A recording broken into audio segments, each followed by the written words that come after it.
18 పడిమెట్ల పైకెక్కి గుడికేగు భక్తులకు ఎదురొచ్చే బంగారు స్వామి ఇరుముడులు స్పృశించి శుభమనుచు దీవించి జన బృందముల చేరే జగమేలు స్వామి తన భక్తులనరిల్చు తప్పులకు తడబడి ఒక పక్క ఒరిగెన ఓంకారమూర్తి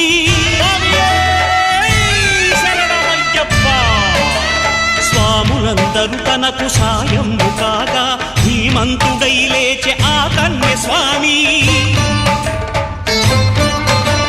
పట్టబంధము వీడి భక్తతతికై